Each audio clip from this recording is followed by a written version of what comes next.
میرے بھائیو بیت المقدس، بیت المقدس یہ فلسطین کا دارالحکومت ہے جس پر اس وقت اسرائیل کا ناجائز قبضہ ہے، اور بیت المقدس میں ہی مسجد اقصی بھی ہے۔ بیت المقدس میں مسجد اقصی بھی ہے، اور مسجد اقصی وہ عظیم مسجد ہے میرے بھائیو جس کا ذکر قرآن مجید میں موجود ہے۔ اللہ رب العزت نے ارشاد فرمایا سبحان الذی اسریٰ بعبدہ لیلا من المسجد الحرام الی المسجد الاقصی الذی بارکنا حولہ۔ اللہ فرماتا ہے پاک ہے وہ ذات جو اپنے خاص بندے کو رات کے کچھ حصے میں جس نے اپنے پاک بندے کو، خاص بندے کو سیر کرائی، کہاں سے کہاں تک؟ فرمایا مسجد حرام سے مسجد اقصی تک، مسجد حرام سے مسجد اقصی تک۔ سارے بولے سبحان اللہ۔ مسجد اقصی کا ذکر قرآن مجید میں موجود ہے، زور لگا کر کہیں سبحان اللہ۔ پھر کتنی شانوں والی مسجد ہے۔ اللہ فرماتا ہے الذی بارکنا حولہ، یہ مسجد اقصی کوئی عام مسجد نہیں ہے بلکہ اس کے ارد گرد ہم نے برکتیں رکھی ہوئی ہیں۔ مفسرین نے اس کی تفسیر میں لکھا ہے، مفسرین کرام کہتے ہیں کہ وہاں پہ فلسطین میں کیا برکتیں ہیں، مسجد اقصی کے ارد گرد جو بیت المقدس ہے وہاں پر اللہ نے کیا برکتیں رکھی ہے؟ تو مفسرین نے لکھا ہے کہ دو طرح کی برکتیں، دینی برکتیں بھی اللہ نے رکھی ہے، دنیاوی برکتیں بھی رکھی ہیں۔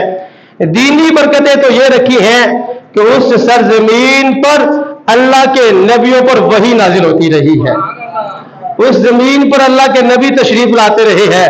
حضرت موسیٰ علیہ السلام کے بعد اکثر جو نبی تھے ان کی وہی زمین جائے عبادت بن کے رہی ہے، یہ وہاں کی دینی برکت ہے۔ دنیاوی برکت یہ ہے کہ اس زمین پر اللہ پاک نے کثرت سے درخت بنائے ہیں، کثرت سے وہاں پر نہریں ہیں، کثرت سے وہاں پر درخت ہیں، سرسبز و شاداب، اور بہت ہی خوبصورت وہ جگہ ہے میرے بھائیوں۔ یہ ہے برکتیں مسجد اقصی کے ارد گرد جو اللہ پاک نے رکھی ہیں۔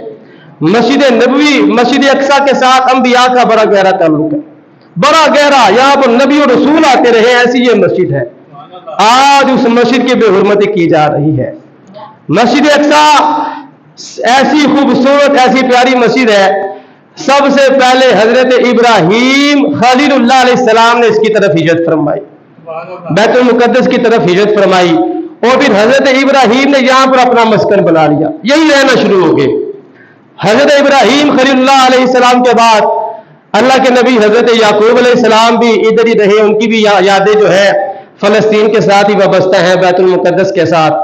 پھر حضرت یعقوب علیہ السلام کے بعد حضرت داؤد علیہ السلام کو بھی جب اللہ پاک نے حکمرانی عطا فرمائی، حضرت داؤد علیہ السلام نے تو اپنی سلطنت کا دار الحکومت ہی بیت المقدس کو بنایا تھا۔ حضرت داؤد علیہ السلام کے بعد حضرت سلیمان علیہ السلام، ان کی جب حکومت تھی، ان کو اللہ نے بڑی بادشاہی عطا فرمائی تھی۔ آپ جانتے ہیں حضرت سلیمان علیہ السلام کو، ان کا بھی یہی تھا کہ انہوں نے دار الحکومت بیت المقدس کو ہی اپنی سلطنت کا بنایا تھا۔ یہ ایسا مقدس شہر ہے، یہ ایسی خوبصورت جگہ ہے میرے بھائیوں جہاں پہ اللہ کے نبی اور رسول آتے رہے ہیں، اور حضرت سلیمان علیہ السلام کا مزار بھی مسجد اقصی میں ہے۔ ذرا بلند آواز سے کہ سبحان اللہ۔ وہی وفات پائی، وہی آپ کا مزار بنا، یہ وہی بیت المقدس ہے جہاں پر حضرت عیسیٰ علیہ السلام نے اعلان نبوت فرمایا تھا، اور بیت المقدس سے تقریباً 8 کلومیٹر کے فاصلے پر بیت اللحم ہے، یہ وہ جگہ ہے جہاں پر اللہ پاک نے حضرت عیسیٰ علیہ السلام کو بغیر باپ کے پیدا فرمایا تھا۔ اتنی خوبصورت، اتنی برکتوں والی جگہ ہے۔ برکت والی جگہ تو یہ پہلے تھی نا، الذی بارکنا حولہ، اللہ فرماتا ہے ہم نے اس کے ارد گرد برکتیں رکھ دی، لیکن میرے بھائیوں یہ برکتیں اور بھی زیادہ ہو گئی، ان برکتوں کو اور ترقی مل گئی، یہ جگہ اور بھی زیادہ عزت والی ہوگی۔ کب ہو گئی؟ جب آمنہ کا لال معراج کی رات یہاں پر انہوں نے قدم رنجہ فرمایا تھا۔ ذرا بلند آواز سے کہ سبحان اللہ۔ جب رسول اللہ صلی اللہ علیہ وسلم نے اس سرزمین کو اپنی قدم توسیع کا شربت فرمایا تھا نا، برکتیں تو پہلے بھی بڑی تھی، لیکن جب سرکار کے قدم مبارک لگ گئے اللہ نے اور بھی برکتیں عطا فرما دی، اللہ نے اور عزتیں عطا فرما دی۔ یہ وہی سرزمین ہے میرے بھائیوں جہاں پر یہ نظارہ دیکھنے کو ملا تھا۔ ہمارے پیارے آقا صلی اللہ علیہ وسلم امامت فرما رہے ہیں اور نبی اور رسول ہاتھ باندھ کے پیچھے مقتدی بن کے کھڑے ہیں۔ ہم نے اپنے بھروسے سنا ہے صرف اللہ ہی ان سے بڑا ہے، وہ امام صفے انبیاء ہے، ان کا رتبہ بھروسے بڑا ہے۔ یہ وہی جگہ ہے، یہ وہی علاقہ ہے، یہ وہی مسجد ہے میرے بھائیوں جہاں پر ہمارے پیارے آقا صلی اللہ علیہ وسلم نے امامت فرمائی، نبی اور رسولوں کو امامت فرمائی۔ نماز پڑھنے والے کوئی عام لوگ نہیں تھے، مقتدی کوئی عام لوگ نہیں تھے، بلکہ نبی اور رسول تھے۔ اللہ پاک نے اپنے محبوب کو یہ شان عطا فرمائی تھی مسجد اقصی میں میرے بھائیوں۔ مسجد اقصی میں سرکار کے جب قدم مبارک لگ گئے، دیکھیں سرکار کے جب قدم مبارک مدینے میں لگے تھے، پہلے وہ یثرب تھا، بعد میں وہ مدینہ بن گیا۔ ذرا بلند آواز سے کہیں سبحان اللہ۔ نبی پاک صلی اللہ علیہ وسلم کی تشریف آوری سے پہلے یثرب کہا جاتا تھا، بیماریوں کا گھر کہا جاتا تھا اس جگہ کو۔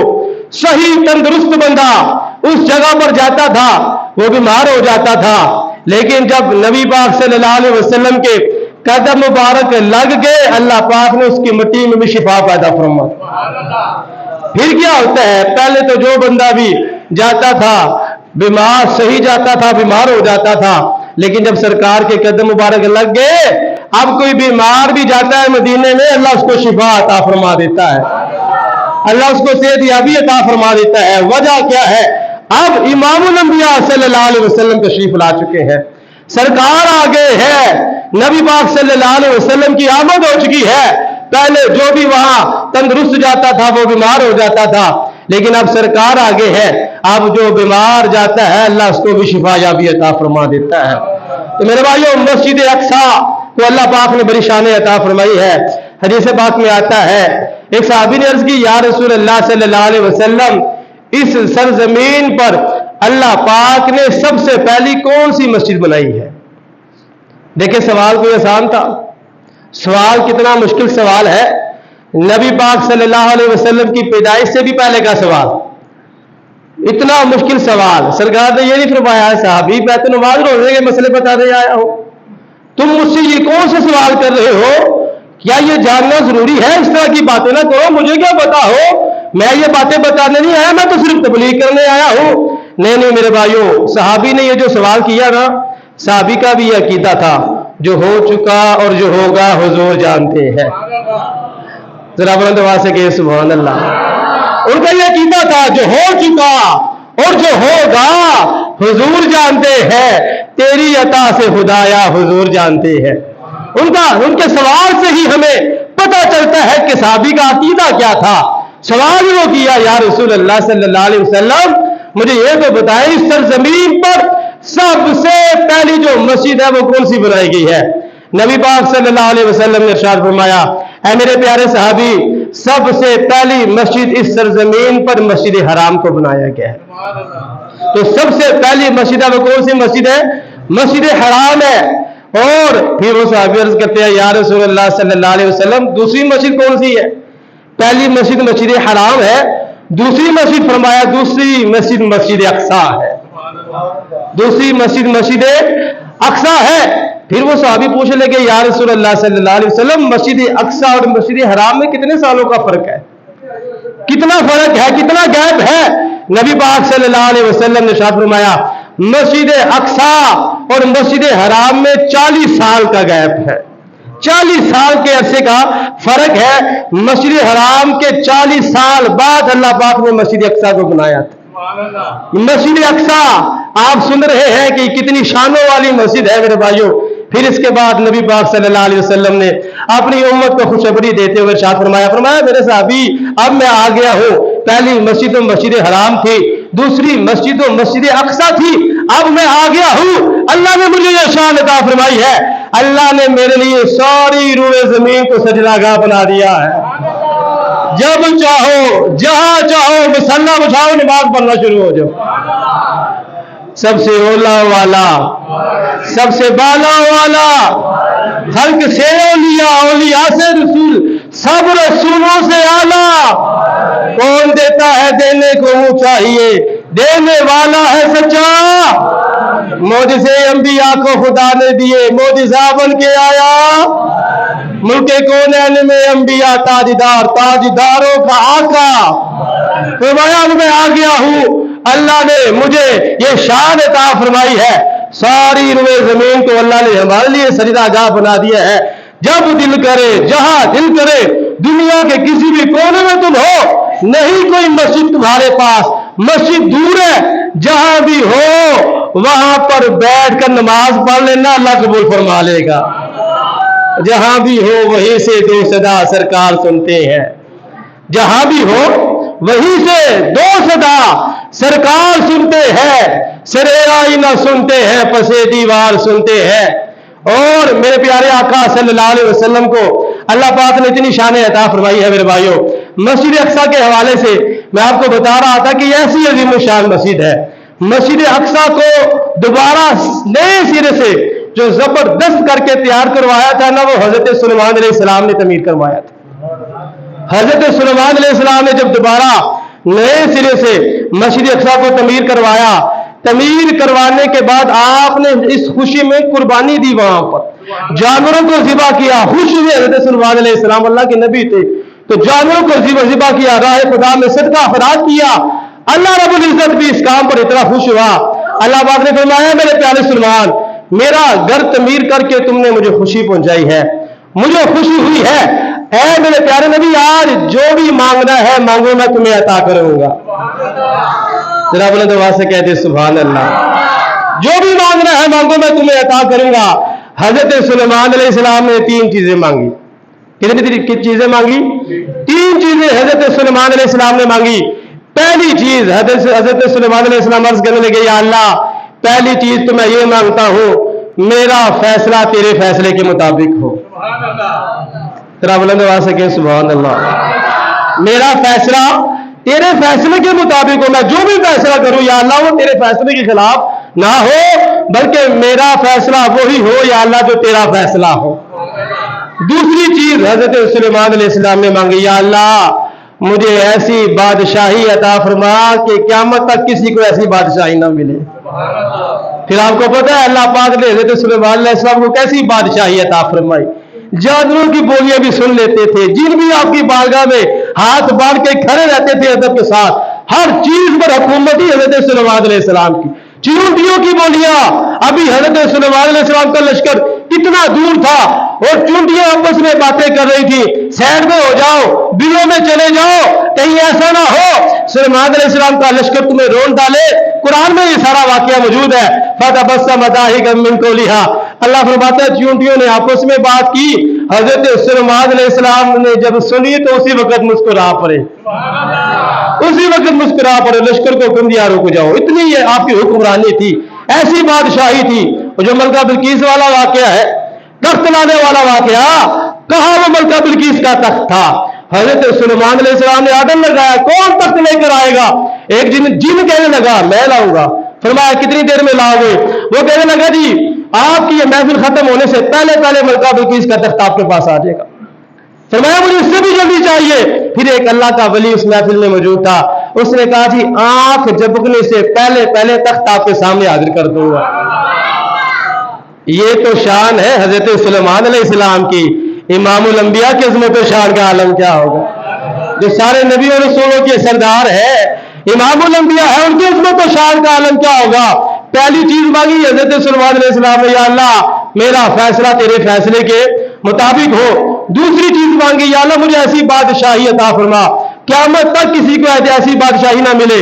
अल्लाह ने वो बादशाही भी अता फरमा दी।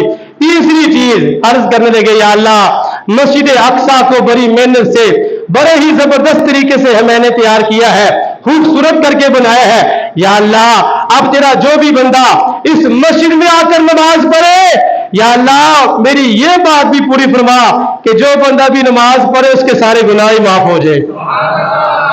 नबी पाक सल्लल्लाहु अलैहि वसल्लम ने जब ये हदीस अपने सहाबा को सुनाई ना, नबी पाक सल्लल्लाहु अलैहि वसल्लम ने इरशाद फरमाया है, मेरे सहाबा दो बातें तो पूरी हो चुकी हैं।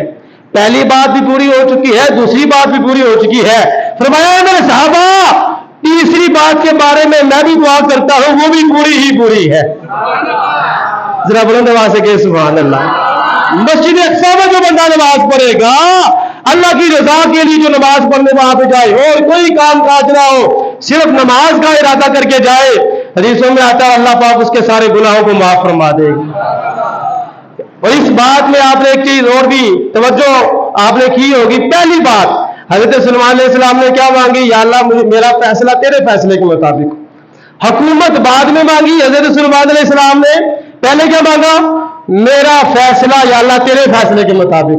पहले बादशाही नहीं मांगी, पहले क्या बात मांगी? मेरा फैसला तेरे फैसले के मुताबिक। उलमा कहते हैं इसमें नुक्ता ये है, हजरत सुलेमान अलैहिस्सलाम समझाना ये चाहते हैं कि हुकूमत मिल जाए और तेरे फैसले के मुताबिक या अल्लाह फैसला ना हो, ऐसी हुकूमत का फायदा ही कोई नहीं है।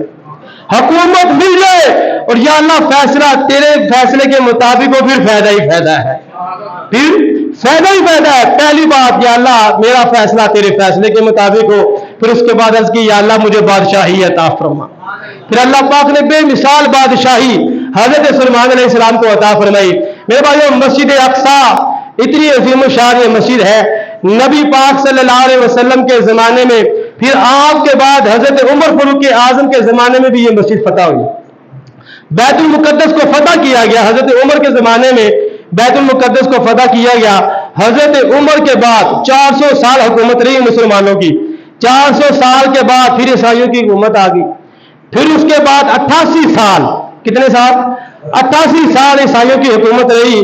88 साल बाद सुल्तान सलाहुद्दीन अय्यूबी ने बैतुल मुकद्दस को फतह फरमा लिया। 88 साल बाद फिर 700 साल तक वहां पर मुसलमानों की हुकूमत रही है। और हजरत उमर ने जो बैतुल मुकद्दस को फतह फरमाया था ना, वो तो वाकया बड़ा ही ईमान फरोज है, बड़ी ही ईमान फरोज बात है। वो बात क्या है? हजरत उमर ने अपना लश्कर भेजा बैतुल मुकद्दस को फतह करने के लिए। अब उस लश्कर के जो सरबराह थे हजरत अबू उबैदा इब्न जराह थे। अब ये इस्लामी लश्कर निकला बैतुल मुकद्दस को फतह करने के लिए। 4 महीने तक लड़ाई होती रही। कितने महीने तक? 4 महीने तक सरकार के सहाबा वहां पर लड़ाई करते रहे, फतह नहीं हुई। 4 महीनों बाद उस किले के अंदर जो ईसाई पादरी था, वो किले की छत पर आया। छत पर आकर कहने लगा हजरत अबू उबैदा इब्न जराह से, कहने लगा तुम 4 महीने क्या 4 साल लगे हो, तुम ये फतह नहीं कर सकते। हजरत अबू उबैदा इब्न जराह ने पूछा क्यों फतह नहीं कर सकते? वो कहने लगा इसलिए कि हमने अपनी किताबों में उस बंदे की निशानियां पड़ी हुई हैं जिस बंदे ने बैतुल मुकद्दस को फतह फरमाना है। हजरत अबू उबैदा इब्न जराह ने पूछा अच्छा बताओ तुम्हारी किताबों में उस बंदे की क्या निशानियां लिखी हुई है?